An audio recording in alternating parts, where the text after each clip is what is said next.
அமெரிக்காவை புறம்தள்ளி கனடா செயற்பட்ட நிகழ்வு என்பது கனடாவின் இந்த பிரசன்ஸ் லீடர்ஷிப் இன் பிரசன்ஸ், அதாவது ஒரு நிலைமையை கணித்து செயற்படுகின்ற தலைமையாக கனடாவை மாற்றி இருக்கின்றது. குறிப்பாக உக்ரைனின் சுதந்திர தின வைபவத்தில் கலந்து கொண்ட ஒரே ஒரு தலைவராக அவர் மாக்காணி இருந்ததுடன் ஜெர்மனி போன்ற நாடுகளுடன் எல்லாம் சில ஒப்பந்தங்களை எல்லாம் கனிம பொருள் போன்ற ஒப்பந்தங்களை செய்ததோடு லத்வியாவிற்கு சென்று அங்கே கனேடிய படையினருடன் இணைந்த நிகழ்வொன்றில் உரையாற்றுகையில் அமெரிக்காவுக்கான செய்தியாக அதை தெரிவிக்காமல் உலகிற்கான செய்தியாக மாற்றத்திற்கான தலைமையாக தங்களை அறிமுகப்படுத்தியது என்பது நிச்சயமாக வேறொருவர் தலைவராக இருந்தால் இவ்வாறான ஒரு நிகழ்வை செய்ய முடியாது என்பதுதான் பலரது கருத்தாகவும் இருக்கின்றது. ஏறக்குறைய 2029 ஆண்டு வரை ஒரு தேர்தலுக்கான சந்தர்ப்பம் இல்லை. இந்த அரசு என்பது அதீத பெரும்பான்மை என்பதை பெறாத ஒரு அரசாக இருந்தாலும் நிச்சயமாக தற்பொழுது இடம்பெற்று வருகின்ற உலக ஓட்டம் என்பது இன்னொரு தேர்தலுக்கு உடனடியாக முகம் கொடுக்க வேண்டிய நிலையை ஏற்படுத்தாது. அவ்வாறு ஒரு நிலைமை ஏற்பட்டால் மக்கள் நிச்சயமாக அந்த தேர்தலை வரவழைப்போர் மீது ஒரு கோபம் கொண்டவர்களாக மாறுவார்கள் என்பதில் எந்தவித ஐயமும் இல்லை. இவரிடையே ஒரு பாரிய மாற்றம் ஏற்படாத விடத்து ஒரு மாற்றம் தேவை என்பதை கட்டியம் கூறுகின்றனர். அதே போல ஒரு கருத்து கணிப்பு இடம்பெற்ற பொழுது தேசிய மட்டத்தில் சுமார் 60% மேற்பட்டவர்கள் பியர் பொலிவியருடைய முக்கியத்துவம் தற்பொழுது இல்லை என்கின்ற ஒரு நிலையை தெரிவித்திருந்தார்கள். இந்த உலக போக்கின் தற்போதைய நிலையின் பிரகாரம் மாக்காணி அவர்கள் செய்கின்ற சில அந்த வேலைகள் என்பன ஒரு மறக்க முடியாத அல்லது கனேடியர்களுக்கு மிகவும் தேவையான விடயங்களாக இருக்கின்றன. உக்ரைன் அதிபரையும் ஐரோப்பிய தலைவர்களையும் நேட்டோ அமைப்பையும் கூப்பிட்ட பொழுது இந்த நேட்டோ அமைப்பின் அங்கத்துவராக உள்ள நாடென்றல்ல, தனது அண்டை நாடு அத்துடன் முக்கிய பங்களிக்கின்ற நாடு என்கின்ற ரீதியில் கனடாவை அழைக்காமல் விட்ட ஒரு அவமானகரமான செயற்பாட்டை கனடா எவ்வாறு மீள் செய்தது என்றால் அது அலாதியானது.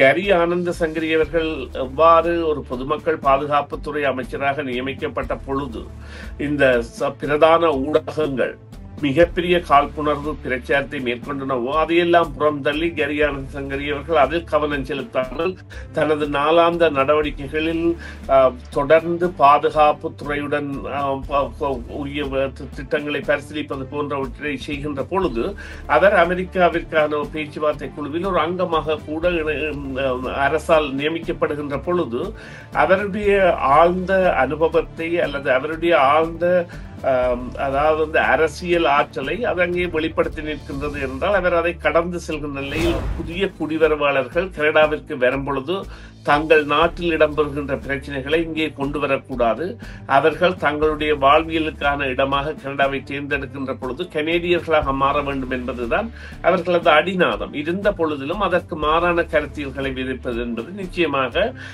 அதற்கான பாதிப்புகளாக அமையலாம்.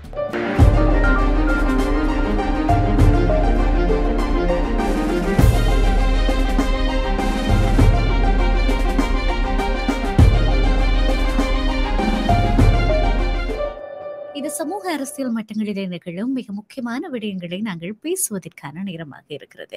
அந்த வகையில் நடந்து முடிந்திருக்கிற இடைத்தேர்தலிலே பியர் பொலிவியர் மறுபடியும் 80% வாக்குகளுடன் வெற்றி வாகை சூடி மறுபடியும் நாடாளுமன்றத்துக்கு தெரிவாகி இருக்கிறார். இது அவருடைய ஒரு மிகப்பெரிய கம்பேக்காக பார்க்கப்படுகிறது. அதே நேரம் கன்சர்வேட்டிவ் ஆதரவாளர்கள் பெரும்பாலான ஆதரவாளர்கள் அவருடைய பக்கத்திலே துணையாக நிற்கிறார்கள். அதே போல கன்சர்வேட்டிவ் கட்சிக்குள்ள இருக்கிற மிக முக்கியமான ஆட்களுமே பியர் பொலிவியரினுடைய பிரதிநிதித்துவத்தை பெரிதும் வரவேற்கிறவர்களாக இருக்கிறார்கள். ஆக அவர் கடைசியாக அவருடைய நம்பிக்கையாக இருந்தது அந்த தொகுதி மாத்திரம்தான். ஆக அது ஒரு சேஃபான தொகுதி கன்சர்வேட்டிவ் வெல்லுவதற்கு என்று சொல்லப்படுகிறது. அந்த தேர்தலிலே அவர் நினைத்தது போலவே வெற்றி பெற்று மறுபடியும் தன்னுடைய பிரதிநிதித்துவத்தை தக்க வைத்துக் கொண்டார். ஆனால் இந்த பிரதிநிதித்துவம் பலமான ஒன்றாக இருக்குமா? இது அடுத்து வருகிற 2026 ஆண்டு மாகாணிக்கு எதிரான தேர்தலிலே தொடர்ந்து அவர் தன்னுடைய ஒரு காரசாரமான இல்லாவிட்டால் ஒரு கனதியான போட்டியை கொடுப்பதற்கு அது போதுமானதாக இருக்குமா? பியர் பொலிவியர் இனி வருகிற காலங்களிலும் இதே மாதிரியான ஒரு பிரச்சார மாதிரியைத்தான் பின்பற்ற போகிறாரா? இப்படி ஏராளமான கேள்விகளை அது எழுப்பியிருக்கிறது. நாங்கள் இது குறித்து சுரேஷ் தர்மாவோடு உரையாட போகிறோம். வணக்கம் தர்மா. வணக்கம் பிரியா. வணக்கம் நேயர்களே. மற்றொரு உரையாடலிலே உங்களை சந்திப்பதில் மகிழ்ச்சி தர்மா. நான் ஏற்கனவே சொன்னது போல, நாங்கள் ஏற்கனவே பேசி இருந்தது போல, மறுபடியும் நாங்கள் பியப்பொலிவியரினுடைய பிரதிநிதித்துவத்தை நாடாளுமன்றத்திலே பார்ப்பதற்கான வாய்ப்பு கிட்டி இருக்கிறது. ஆக இது இது ஒரு பலமான பிரதிநிதித்துவம் என்று சொல்லி நீங்கள் நினைக்கிறீர்களா? இல்லாவிட்டால் ஒரு அற்ப சொற்ப இடத்திலே அட்டிலே பொட்டிலே தக்க வைத்துக் கொண்டது என்று சொல்லுவார்கள் இல்லையா, அந்த மாதிரியான ஒன்று. ஆக இனி வருகிற காலத்திலே கன்சர்வேட்டிவ் தன்னுடைய தலைமையை மாற்றுவதற்கான எண்ணத்தை கொடுக்கக்கூடிய ஒன்றாக இந்த நடந்து முடிந்திருக்கிற தேர்தல் இருக்கும் என்று நீங்கள் நினைக்கிறீர்களா? ஆமாம். இந்த விவகாரத்தில் இதை நாங்கள் பார்ப்பதானால் நிச்சயமாக எவ்வாறு பார்க்க வேண்டும் என்று கூறினால், ஊடக ஆய்வாளர்கள் மற்றும் விமர்சகர்கள் மற்றும் இந்த தேசிய பத்திரிகைகள் கூறுகின்ற கட்டியங்களின்படி பார்ப்போமாக இருந்தால், ஏறக்குறைய 2029 வரை ஒரு தேர்தலுக்கான சந்தர்ப்பம் இல்லை. இந்த அரசு என்பது அதீத பெரும்பான்மை என்பதை பெறாத ஒரு அரசாக இருந்தாலும் நிச்சயமாக தற்பொழுது இடம்பெற்று வருகின்ற உலக ஓட்டம் என்பது இன்னொரு தேர்தலுக்கு உடனடியாக முகம் கொடுக்க வேண்டிய நிலையை ஏற்படுத்தாது. அவ்வாறு ஒரு நிலைமை ஏற்பட்டால் மக்கள் நிச்சயமாக அந்த தேர்தலை வரவழைப்போர் மீது ஒரு கோபம் கொண்டவர்களாக மாறுவார்கள் என்பதில் எந்தவித ஐயமும் இல்லை. ஆனால் அதற்கு மேலாக 2026 தலைமை பதவியை உறுதி செய்வதற்கான மகாநாடு என்பது ஜனவரி மாதத்தில் கன்சர்வேட்டிவ் கட்சியால் நடைபெறும் பொழுது தான் அந்த மீள் தலைவராக இருக்க வேண்டும் என்பதை நிலைநாட்டுவதற்காக நீங்கள் குறிப்பிட்டது போல உள்ளக மற்றும் வெளி ஆதரவு வட்டங்களில் தனது ஆதரவை நிலைநிறுத்தும் வகையில் பிய பொலிவிய அவர்கள் செயற்படலாம். இருந்த பொழுதிலும் இந்த ஊடக கருத்துக்களின் பிரகாரம் அவர் ஒரு பழைய கல்லையே புதிய மொந்தையில் ஊற்றியவராகத்தான் இப்பொழுதும் இருக்கின்றார் என்கின்ற ஒரு நிலைப்பாடு தெளிவாக இந்த அரசியல் பாலிடிக்ஸ் மற்றும் இந்த ஒட்டாவா அந்த சிட்டிசன் போன்ற பத்திரிகைகள், அதாவது இந்த தலைநகரை மையமாக கொண்ட ஊடகங்களின் கருத்துக்களின்படி இவரிடையே ஒரு பாரிய மாற்றம் ஏற்படாத விடத்து ஒரு மாற்றம் தேவை என்பதை கட்டியம் கூறுகின்றனர். அதே போல ஒரு கருத்து கணிப்பு இடம்பெற்ற பொழுது தேசிய மட்டத்தில் சுமார் 60% மேற்பட்டவர்கள் பிய பொலிவியருடைய முக்கியத்துவம் தற்பொழுது இல்லை என்கின்ற ஒரு நிலையை தெரிவித்திருந்தார்கள். இதற்கு மேலாக இதற்குரிய காரணங்கள் எவ்வாறு அமையும் என்று சொன்னால், அவர் நிச்சயமாக தலைமை பதவியை விரும்புகின்றார் என்பதில் எந்தவித ஐயமும் இல்லை. ஆனால் அதற்கான முஸ்லிப்புகளை கூட கடந்த தேர்தலில் எடுத்திருந்து ஆசனங்களை கூட்டியிருக்கின்றார். அதைவிட 2 மில்லியனுக்கு மேற்பட்ட வாக்குகளை கூட கட்சிக்காக சேர்த்திருக்கின்றார் போன்ற பல இத்தியாதிகள் அவருக்கு ஆதரவு புலமாக கூறப்பட்டாலும் இரண்டகத்தன்மை அல்லது நம்பகத்தன்மையற்ற ஒரு முகம் கூட அவருடைய பலவீனமாக பார்க்கப்படுகின்றது. குறிப்பாக புதிய குடிவரவாளர்கள் தொடர்பான அவருடைய கருத்தியல்கள் என்பன தற்பொழுது தேவையில்லாத ஒன்று அல்லது என்ற கருத்தை நேற்று குளோபல் மெயில் பத்திரிகையில் வந்த ஒரு ஆக்கத்தில் இது ஒரு பலமாக விமர்சிக்கப்பட்ட, அதாவது இந்த புதிய குடிவரவாளர்கள் என்பதை இனி கருத்தில் எடுக்க வேண்டிய ஒரு விடயமில்லை என்பதை பிறருக்கு விளங்கப்படுத்துவதாக கனடாவில் எவ்வாறு சனத்தொகை பெருக்கம் குறைவடைந்துள்ளது, எவ்வாறு நிலைமைகள் இருக்கின்றன மற்றும் இந்த வேலை வாய்ப்பு போன்றவற்றில் கடந்த 10 வருடங்களாக இப்பொழுதுதான் எந்த நிலைமையில் வேலை வாய்ப்பு அற்ற நிலைமை இருக்கின்றது என்பெல்லாம் தகவல் பிழை அல்லது தரவு பிழை என்பனவெல்லாம் விமர்சிக்கப்பட்டு வருகின்றன. அத்தோடு பிய பொலிவியர் அவர்கள் நாளை காலை மிசிசாகாவில் ஒரு மகாநாடு ஒன்றை புதிய குடிவரவாளர்கள் தொடர்பான தனது கருத்துக்களை தெரிவிப்பதற்கான பத்திரிகையாளர் மகாநாட்டை ஏற்பாடு செய்துள்ளார். இவ்வாறு இருந்த பொழுதிலும் இந்த இரண்டகத்தன்மை, அதாவது தற்பொழுது குடிவரவாளர்கள் வெளியேறுவதுதான் தேவையான விடயம் என்பதை குறிப்பிடுவதாகவும் இதற்கான காரணங்கள் பல இருக்கின்றன. இந்த தற்காலிக இந்த ஒர்க் பெர்மிட் எனப்படுகின்ற தொழில் செய்வதற்கான பத்திரங்களுடனான 1.5 மில்லியன் பேர் இருக்கின்றார்கள். அத்துடன் இந்த படித்துக் கொண்டு வேலை செய்வதற்கானவர்களாக ஒரு 312,000 பேர் இருக்கின்றார்கள். அதே போல இன்னொரு அந்த ஃபார்மர்ஸ் மற்றும் இந்த LIM என்கின்ற அந்த ஒரு திட்டத்தின் கீழ் வந்தவர்கள் என ஒரு 450 அல்லது 5 லட்சம் பேர் இருக்கலாம். அவ்வாறு இருப்பவர்கள் எல்லாம் ஏறக்குறைய 2 மில்லியன் மக்கள் இவ்வாறாக இருக்கின்றார்கள்.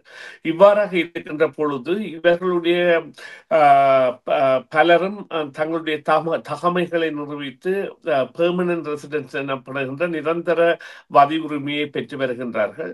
இருந்த பொழுதிலும் பலர் திருப்பி அனுப்பப்பட வேண்டிய தேவைகளுக்குரிய நடவடிக்கைகள் எடுக்கப்படுகின்றன.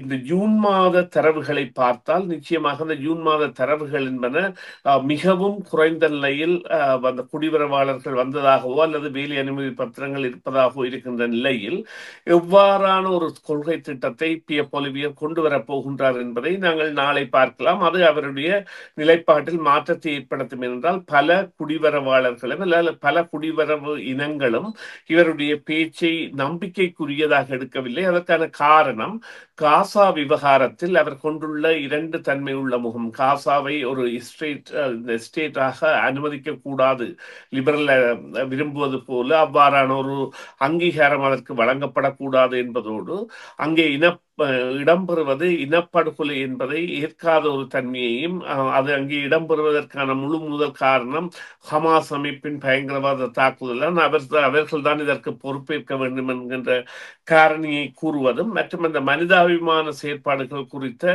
ஒரு அக்கறையின்மை போன்றவையும் பல அவருடைய அந்த கொள்கைகள் தொடர்பாக, குறிப்பாக வெளிநாட்டு கொள்கைகள், புதிய குடிவரவாளர்கள் தொடர்பான கொள்கைகள் தொடர்பான மாற்றங்களை எவ்வாறு செய்ய போகின்றார் என்பதையும், அதே போன்று குற்றவியல் சம்பவங்கள் தொடர்பாக அவர் கூறுகின்ற கருத்துக்கள், அவர் தற்பொழுது சிறுவர் சமூகம் அல்லது பாடசாலை சமூகம் போன்றவை எல்லாம் எவ்வாறான பிரச்சனைகளை எதிர்நோக்கும் என்பதை மையப்படுத்தியதான பதிவுகளை வெளியிட்டாலும் இது தொடர்பாக அவர்களிடம் எவ்வாறான திட்டங்கள் இருக்கின்றது என்பதை அவர் குறிப்பிடுவதை மறுக்கிறார் அல்லது அதற்கான தெளிவான வரையறையை இல்லாமல் இருக்கின்றார் என்பது போன்றவை எல்லாம் சில வேளைகளில் அவருடைய கனவில் மண் போடும் நிகழ்வாக இருக்கும் என்பதுதான் எனது கருத்தாக இருக்கின்றது.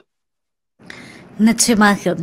ஆக மிக ஆழமான ஒரு அனாலிசிஸாக இது இருந்தது, ஆழமான ஒரு பார்வையாக இது இருந்தது. நிறைய கோணங்களிலே அதை நீங்கள் பேசியிருந்தீர்கள். ஆக இப்படி இருக்க அதிகமாக விமர்சிக்கப்படுகிற ஒரு விடயம் அவருடைய மகானி குறித்த சாடல். அதாவது தொடர்ந்து ஒரு அட்டாக்கிங் மெக்கானிசத்தை தான் அவர் தொடர்ந்து பயன்படுத்துகிறார் என்பது மாதிரியான ஒரு கருத்து பொதுப்பட இருக்கிறது. ஒரு கட்டத்தில் அது சலிப்பை கொண்டு வந்துவிடும். ஆக இப்போது அண்மையிலே கூட சொல்லியிருந்தார், அவர் ட்ரூடோவை விட மிக மோசமான ஒரு ஆட்சியாளர் என்பதாக. ஆக இதே மாதிரியான ஒரு பிரச்சாரத்தன்மை என்பது எந்த அளவுக்கு இனியும் எடுபடும் என்று சொல்லி நீங்கள் நினைக்கிறீர்கள்? ஆமாம், இப்பொழுது 2 வாரத்தில் பாராளுமன்றம் ஆரம்பிக்கின்ற பொழுது இந்த தாக்குதல் அதிகரிக்க போகின்றது என்பதில் எந்தவித ஐயமும் இல்லை.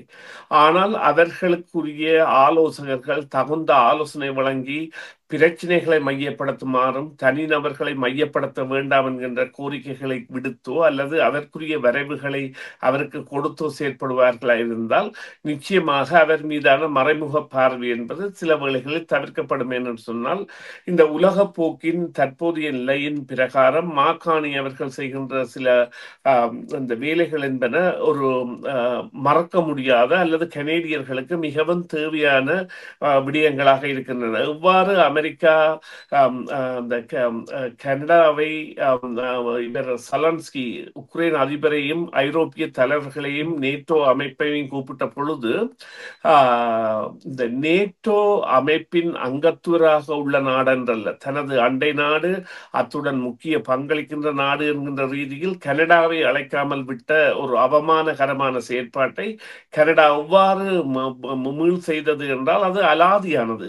உண்மையிலேயே உலக நோக்குனர்களால் ஒரு அதிசயமாக அல்லது அபூர்வமாக நிகழக்கூடிய நிகழ்வாக பார்க்கப்படுகின்றது என்னவென்றால், அமெரிக்காவை புறம்தள்ளி கனடா செயற்பட்ட நிகழ்வு என்பது கனடாவின் இந்த பிரசன்ஸ் லீடர்ஷிப் இன் பிரசன்ஸ், அதாவது ஒரு நிலைமையை கணித்து செயற்படுகின்ற தலைமையாக கனடாவை மாற்றி இருக்கின்றது. குறிப்பாக உக்ரைனின் சுதந்திர தின வைபவத்தில் கலந்து கொண்ட ஒரே ஒரு தலைவராக அவர் மாக்காணி இருந்ததுடன், ஜெர்மனி போன்ற நாடுகளுடன் எல்லாம் சில ஒப்பந்தங்களை எல்லாம் கனிம பொருள் போன்ற ஒப்பந்தங்களை செய்ததோடு லத்வியாவிற்கு சென்று அங்கே கனேடிய படையினருடன் இணைந்த நிகழ்வொன்றில் உரையாற்றுகையில் அமெரிக்காவுக்கான செய்தியாக அதை தெரிவிக்காமல் உலகிற்கான செய்தியாக மாற்றத்திற்கான தலைமையாக தங்களை அறிமுகப்படுத்தியது என்பது நிச்சயமாக வேறு ஒருவர் தலைவராக இருந்தால் இவ்வாறான ஒரு நிகழ்வை செய்ய முடியாது என்பதுதான் பலரது கருத்தாகவும் இருக்கின்றது. இங்கே பலர் என்று நாங்கள் கூறுவது குறிப்பாக இந்த கனேடிய செய்திகளில் அக்கறை உள்ள அல்லது அதீத இந்த கவனம் செலுத்தக்கூடிய அல்லது அதீத அனுபவம் உள்ள நோக்கர்களால் இவ்வாறான கருத்துக்கள் என்பது பகிரப்படுகின்றது. இவ்வாறான நிலையில் இவர் தொடர்ந்தும் ஒரு நபரை குறிவைத்து தாக்குதலை நடத்துவராக இருந்தால் நிச்சயமாக அது அவருக்கான ஒரு மறைமுக பாதிப்பை ஏற்படுத்தும் என்பதோடு மாக்காணி அவர்கள் சில வேளைகளில் தனது காரியங்களை செய்ய முடியாத நிலைக்கு கூட கொண்டு வரும். இதை எவ்வாறு நாங்கள் ஒப்பிட்டு பார்க்கலாம் என்றால், கரி ஆனந்த சங்கரி அவர்கள் எவ்வாறு ஒரு பொதுமக்கள் பாதுகாப்புத்துறை அமைச்சராக நியமிக்கப்பட்ட பொழுது இந்த பிரதான ஊடகங்கள் மிகப்பெரிய காழ்ப்புணர்வு பிரச்சாரத்தை மேற்கொண்டனவோ அதையெல்லாம் புறம் தள்ளி கரி ஆனந்த சங்கரி அவர்கள் அதில் கவனம் செலுத்தாமல் தனது நாளாந்த நடவடிக்கைகளில் தொடர்ந்து பாதுகாப்பு துறையுடன் உரிய திட்டங்களை பரிசீலிப்பது போன்றவற்றை செய்கின்ற பொழுது அவர் அமெரிக்காவிற்கான பேச்சுவார்த்தை குழுவில் ஒரு அங்கமாக கூட அரசால் நியமிக்கப்படுகின்ற பொழுது அவருடைய ஆழ்ந்த அனுபவத்தை அல்லது அவருடைய ஆழ்ந்த அதாவது அரசியல் ஆற்றலை அது அங்கே வெளிப்படுத்தி நிற்கின்றது என்றால் அவர் அதை கடந்து செல்கின்ற நிலையில் இருக்கின்றார். அவ்வாறான ஒரு கடந்து செல்கின்ற நிலையை மாக்காணி அவர்கள் கூடிய அடைய முற்படுகின்ற பொழுது அது பியப் ஒலிவியர் அவர்களை தலைமை பதவியில் இருந்து அகற்றுவதற்கான அவர்களது உள்ளக ஒரு வேலை திட்டத்திற்கு கூட வழிவகுக்கும் என்றால் இவர் தொடர்ந்தும் ஒரே மாதிரியான விடயங்களையும் அதாவது நேரடி தாக்குதலை எதிராளி மீது தொடுப்பதும் தன்னிடம் அதற்குரிய பரிவாரமாக அல்லது பரிகாரமாக என்ன திட்டம் இருக்கின்றது என்பதை சொல்லாமல் இருப்பதும் அத்தோடு தனது நடவடிக்கைகளில் முன்னுக்கு பின் முரணாக செயற்படுவதும் இரண்டு முகங்கள் காட்டுவதும். எவ்வாறு அவரது இரண்டு முகங்களை இரண்டு நிகழ்வுகளின் மூலம் நாங்கள் பார்த்துக் கொள்ளலாம். ஒன்று இந்த பாரவூர்த்தி அதாவது வலதுசாரி குடிவரவு எதிர்ப்பாளர்களுடன் தன்னை அடையாளப்படுத்தி அவர்களுடைய ஊர்வலங்கள் போன்றவற்றில் எந்த கட்சிகளும் பங்கு பெற்றாத பொழுது தானாக சென்று பங்கு பெற்றுவது போன்றது ஒன்றாகவும், அத்தோடு அவருடைய ஆலோசகராக இருந்த அந்த ரிபல் மீடியா என்பது லிபரல் கட்சியை மாத்திரமல்ல சிறுபான்மை இனமான தமிழினம் உட்பட பல இனங்களை தாக்குகின்ற ஒரு கருவியாக பயன்படுத்தப்படுவதை தவிர்ப்பவராக இல்லாதவராகவும், மறுபக்கமாக இந்த ஏதாவது தேசிய விவாதம் இடம்பெற்ற பொழுது அவர் குறிப்பிட்ட ஒரு விடயத்தை யாரும் இலகுவில் மறந்து விடக்கூடாது அல்லது கடந்து செல்லக்கூடாது. அவர் குறிப்பிட்டிருந்தார், கனடாவுக்கு வருகின்றவர்கள் தங்கள் நாடுகளில் நடக்கின்ற பிரச்சனைகளை தங்கள் நாடுகளிலே விட்டுவிட்டு கனேடியர்களாக வர வேண்டும் என்று நேரடியாகவே தேசிய விவாதத்தில் அவர் சகல மக்களுக்கும் கூறியிருந்தார். இருந்த பொழுதும் அவ்வாறு கூறிவிட்டு இனக்குழுமங்களிடையே செல்லும் பொழுது உண்மைக்கு புறம்பான அல்லது தன்னால் நடைமுறைப்படுத்த முடியாத கருத்தியல்களை விதைப்பது என்பது அவருடைய இரண்டகத்தன்மையை காட்டுவதாக இருக்கின்றது. இது உண்மையிலே அவர் கூறிய முதலாவது நிலைதான் கன்சர்வேட்டிவ் கட்சியின் நிலைப்பாடு. அதாவது புதிய குடிவரவாளர்கள் கனடாவிற்கு வரும் பொழுது தங்கள் நாட்டில் இடம்பெறுகின்ற பிரச்சனைகளை இங்கே கொண்டு வரக்கூடாது, அவர்கள் தங்களுடைய வாழ்வியலுக்கான இடமாக கனடாவை தேர்ந்தெடுக்கின்ற பொழுது கனேடியர்களாக மாற வேண்டும் என்பதுதான் அவர்களது அடிநாதம். இருந்த பொழுதிலும் அதற்கு மாறான கருத்தியல்களை விதைப்பது என்பது நிச்சயமாக அவருக்கான பாதிப்புகளாக அமையலாம். நிச்சயமாக மிக விளாவரையாக இதை பேசியிருக்கிறோம். கனடாவினுடைய மக்கள் சிந்திக்கிற முறை இன்னும் ஆரோக்கியமாக மாறிக்கொண்டே இருக்கிறது. ஆக என்னதான் உலகிலே சுற்றி நடந்தாலும் கனேடிய மக்களுக்கென்று ஒரு வித்தியாசமான அணுகுமுறையும் மனநிலையும் இருக்கிறது.